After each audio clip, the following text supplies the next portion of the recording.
Welcome to the Conservative Book Society. I am John Henderson, and today we are reviewing an excellent book called The Boys in the Boat. Now, this was recently turned into a movie, so it's a very popular book at the moment. Let's get into it.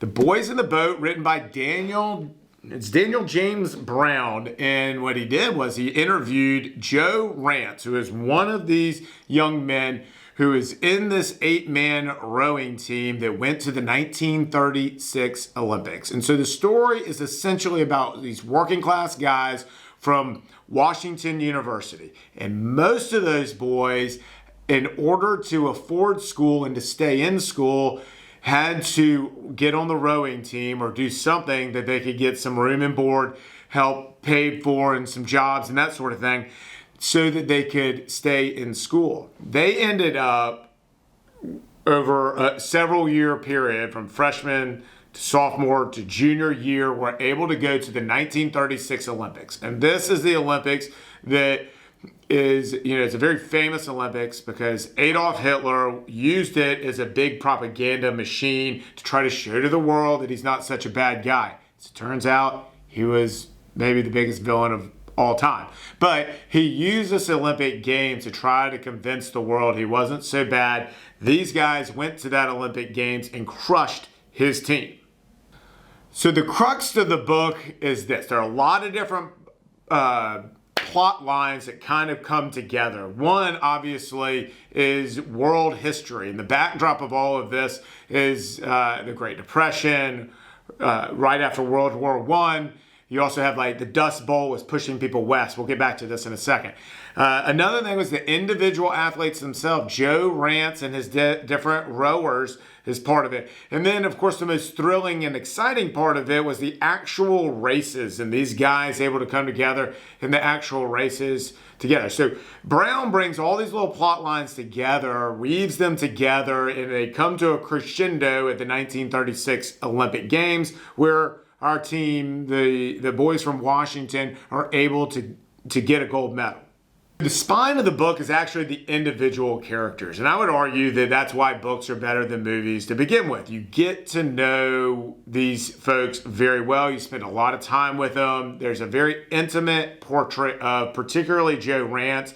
He, for instance, is one of the rowers, and he grew up in really impoverished conditions, as did some of the other rowers that he gets into in the book. But Joe Rance was shipped across the country while he had disease as a boy, and sent to his aunt, who was super mean, and put him in a room and just basically lived there. Later, when he was 14, his whole family just left. His mom had died. His dad decided to get remarried and just left him on his own. So he had to figure out how to feed himself, work to get enough money to keep a roof over his head, and all these things on his own. And his dad and his family basically abandoned him.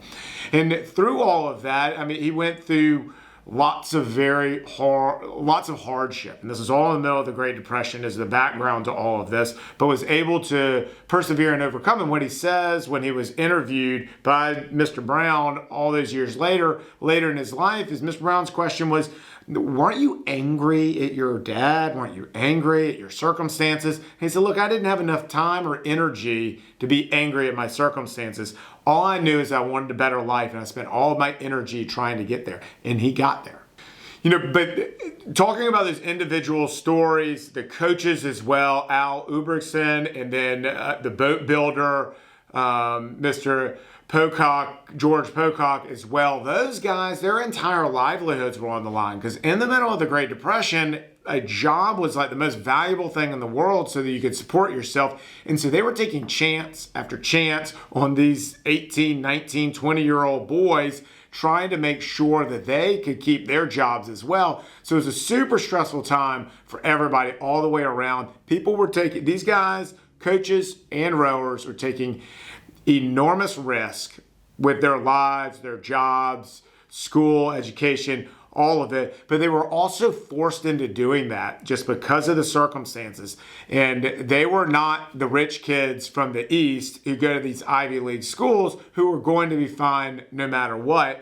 They were every single race was their college education was on the line. Their job was on the line. So these guys were working hard out of necessity. And another interesting portion of the book is sort of the art of rowing, I'll call it. I don't know anything about rowing. I have never rowed a second in my life. But Mr. Brown definitely puts you through an education learning about the history of rowing, the technique of rowing, how it's all done, it's particularly an 8-man rowing where you have to get everybody in sync on the same page and all the different things. I want to read 2 quotes for you that I think help illustrate his point about rowing and that it's truly an art, but the perseverance and everything that you have to go through. Let me read these quotes. This one is by George Pocock.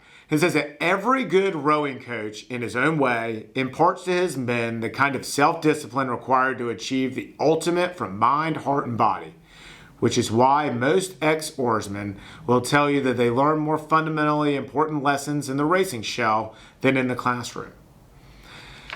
And then another quote, and this one's from the author. He says that competitive rowing is an undertaking of an extraordinary beauty preceded by brutal punishment. Unlike most sports, which draw primarily on particular muscle groups, rowing makes heavy and repeated use of virtually every muscle in the body. And so in this entire discussion about rowing, you see a lot about the timing and the physical exertion and the mind control, self-discipline, and all of these different features that go into it.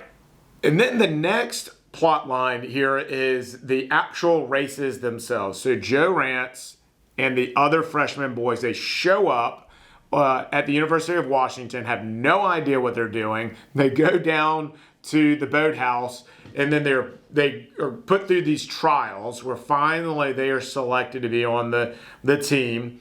And then that freshman team there comes together, and they actually win an opportunity for that one boat to represent the school. And then they go beat California, the University of California, and some of the other West Coast teams. And then they go out east and they put a whooping on the Ivy League schools with lots of money and a large, big history of rowing, already well-established schools in the rowing world. And they put a whooping on them and they win a national championship. And then they come back and do the exact same thing as sophomores. Now the distance is a little bit further for sophomores, but they go and win every single race again their sophomore year. And then their junior year, their coach is very aware that that is an Olympic year. And it is uncustomary for younger guys, not the seniors, to be the top boat, the varsity boat. So he takes the core of that freshman team,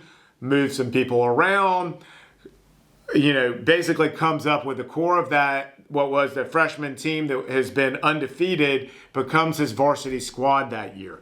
They win the right by beating everybody else at the school and being the fastest boat to go compete in all the races, and they take all the awards. They hammer a great Cal team again. They hammer all the Ivy League schools again and win a national championship again. And then they win the Olympic trials to get an opportunity to go to the Olympics. And then one of the worst parts of the entire book comes in, at least from my vantage point, when the rug is almost pulled out underneath them and they are told, hey, I know you made it to the Olympics, but you're going to have to pay your own fare. And if you can't pay your own fare, by the way, Penn and Yale got plenty of money, so they'll send their guys.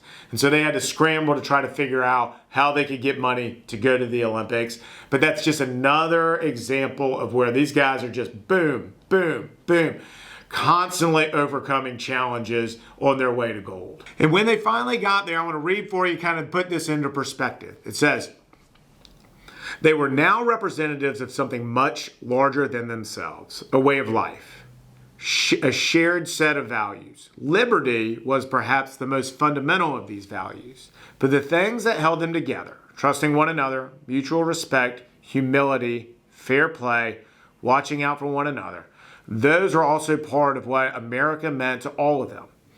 And right along with a passion for liberty, those were the things that they were about to take to Berlin and lay before the world. And so I also want to read for you the kind of one of the play-by-plays that Brown has in his book, just to give you an idea of the tempo and the pace of rowing altogether. And so this is in the medal round to try to get to the final. This is in a heat to try to get to the medal round. And this is how he writes it. Still, the British bow remained out in front of the American bow with 150 meters to go. But the American boys had found their swing and they were holding on to it. They were rowing as hard as they have ever rowed before, taking huge sweeping cuts at the water over and over again, rocking into the beat as if they were forged together, approaching 40 strokes per minute. Every muscle, tendon, and ligament in their bodies was burning with pain, but they were rowing beyond pain, rowing in perfect, flawless harmony. Nothing was going to stop them. In the last 20 strokes, and particularly in the final 12 gorgeous strokes, they simply powered past the British boat decisively and unambiguously.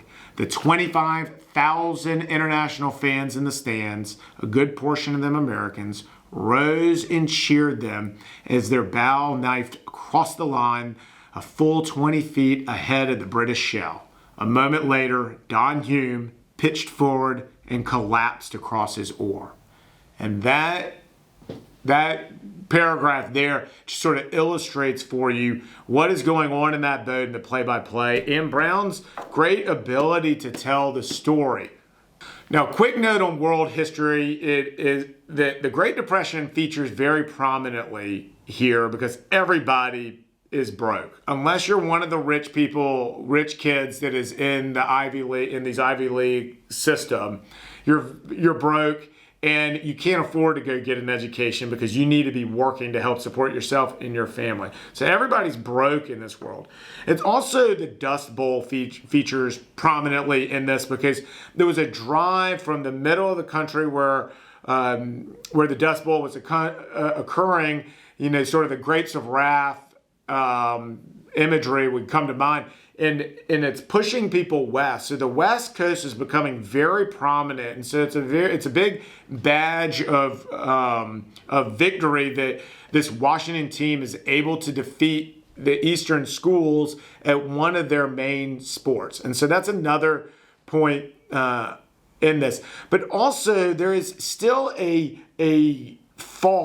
dense fog from the First World War. And of course, it wasn't called the First World War then because there hadn't been a Second World War. But the Great War, as they were referring to it, still had a dense fog over the world, particularly the Western world. What was going on in Germany at the time, in this march up and this build up to World War II, Nazi Germany, and all the concentration camps, and all of these different events that were leading up that way, is that Hitler used the 36 Olympics in Berlin to showcase to the world that he wasn't such a bad guy. That, he could be trusted. It was a huge propaganda effort, and these guys and a lot of people suspected that. There was a lot of skepticism, and Hitler was using it, and he did to a large extent. Was successful in that propaganda machine, showing to the world that he's not such a bad guy. He's actually helping a lot of people in Germany, and that Germany's doing just swell. Of course, we know that in hindsight that in fact was not true. The very opposite of that was true. But that's what these games meant, and these boys kind of knew that going into it. So the World Wars was playing very prominently in the background of all of these events. All right, now rounding out this review, I just want to comment that the American spirit was on the line. They were taking these things to Germany. And one of the very, I think, wise observations by Mr. Brown in his book is that he couldn't help but wonder if Adolf Hitler is sitting there watching these American boys crushed past his German boys, whether or not Hitler could see the foreshadowing there. Only he knew, of course, what he was about to do and unleash on the world. And whether or not that foreshadowing there's something eerie and also poetic about that foreshadowing, that the American boys persevered through tremendous odds to take the day and to win the day, as we would a little less than a decade later at the end of the Second World War, where lots of young men, just like these guys, were storming the beaches of Normandy and going to chase down Adolf Hitler. So it's a fantastic book. It's one of those books I turned to my wife and I said, "Oh, I don't want it to end. I don't want to read the end of it." And she says very sensibly, "You've read the entire book. You should have to read the last 10 pages. And of course I do. And the reason is because you don't want to let go of those relationships you forged over a couple weeks reading about, these guys, their trials and tribulations. They're just ordinary guys. And as Mr. Brown points out at the end of his book, that they were more than just Olympic athletes and more than just gold medalists, but actually every single one of the guys, the boys in that boat, they were just great human beings. They went on to do extraordinary things and to have really meaningful lives and impacts on lots and lots of other people. And so it's a wonderful book. I highly recommend that you read it, and also stay tuned because we're going to give you a little comparison between what's better, the book or the movie. So stay tuned for that view as well. I'm John Henderson with the Conservative Book Society. Thanks for watching.